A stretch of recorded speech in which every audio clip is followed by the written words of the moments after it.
ವಾರ್ತೆಗಳ ವಿವರ. ಮುಖ್ಯಮಂತ್ರಿ ಬಿಎಸ್ ಯಡಿಯೂರಪ್ಪ ಇಂದು ಶಿಕಾರಿಪುರಕ್ಕೆ ಭೇಟಿ ನೀಡಿದ್ದು ಅಧಿಕಾರಿಗಳೊಂದಿಗೆ ಕೋವಿಡ್ ನಿರ್ವಹಣೆ ಕುರಿತು ಪ್ರಗತಿ ಪರಿಶೀಲನಾ ಸಭೆ ನಡೆಸಿದರು.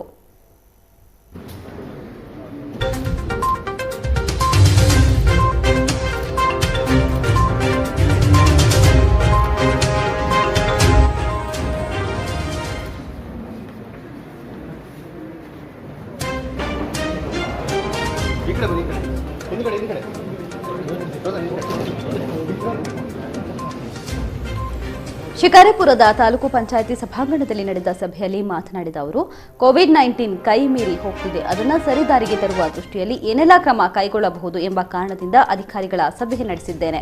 ಈಗಾಗಲೇ ಸೋಂಕು ಹೆಚ್ಚಿರುವ ಜಿಲ್ಲೆಯ ಜಿಲ್ಲಾಧಿಕಾರಿಗಳ ಜೊತೆ ಸಭೆ ನಡೆಸಿದ್ದೇನೆ ಎಂದರು. ಇನ್ನು ಸಭೆಯಲ್ಲಿ ಸಚಿವ ಭೈರತಿ ಬಸವರಾಜ್, ಸಂಸದ ಬಿವ ರಾಘವೇಂದ್ರ, ಜಿಲ್ಲಾಧಿಕಾರಿ ಕೆಬಿ ಶಿವಕುಮಾರ್, ಎಸ್ಪಿ ಲಕ್ಷ್ಮೀಪ್ರಸಾದ್, ಜಿಲ್ಲಾ ಪಂಚಾಯತ್ ಸಿಒ ಎಂಎಲ್ ವೈಶಾಲಿ ಸೇರಿದಂತೆ ಅಧಿಕಾರಿಗಳು ಭಾಗಿಯಾಗಿದ್ದರು.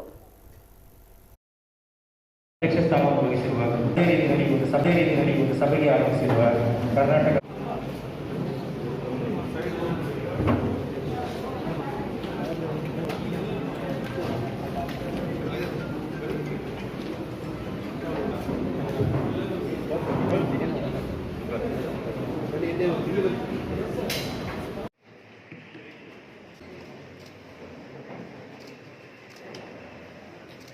ಶಿವಮೊಗ್ಗ ಜಿಲ್ಲೆಯ